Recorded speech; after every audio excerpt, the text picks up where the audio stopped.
Ħidmet il-Fondazzjoni Dar San Giuseppe fost subien fi bżonn ta' familja alternattiva jew li nsabu f'kura il barra mid-dar se tissaħħaħ hekk kif ftehim mal-Gvern ġie mġeddet. Il-ġimgħa filgħodu fil-preżenza tal-Ministru għall-Familja u Solidarjetà Soċjali Michael Falzon kif ukoll tal-amministrazzjoni ta' din ir-residenza ta' tfal mexxija minn Father Louis Mallija ġie iffirmat il-ftehim li se jkopri finanzjament ta' kważi €1,800,000 fuq medda ta' 3 snin, medja ta' €107 fuq kull sodda kuljum.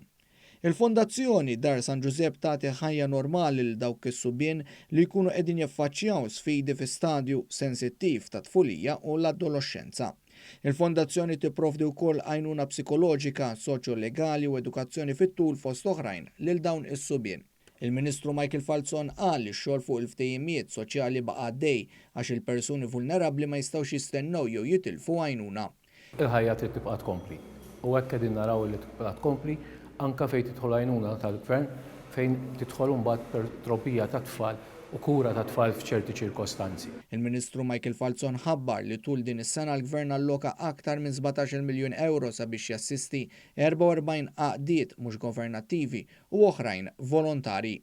Father Louis Mallija qal li l-Fondazzjoni San Giuseppe issib għajnuna kontinwa u spalla min-naħa tal-Ministeru u saħaq illi minkejja żmien differenti li qegħdin jgħixu bħalissa, it-tfal jinsabu kuntenti ħafna. Hija wkoll għalina turija sabiħa li das-sens soċjali li huwa sabiħ u ħaj fil-Gvern u f'parteċipazzjoni magħna hija xi ħaġa li qed ngħixu. Anke f'dan momenti forsi diffiċli qed ngħixuhom sabiħ għaliex il-preżenza hija immensament sabiħa. Għandna kliem kif nirgrazzjaw lil Alla ma wkoll lill-Gvern u lill-Ministeru Soċjali li huma tant attivi u tant preżenti fil-ħajja tagħna hawnhekk.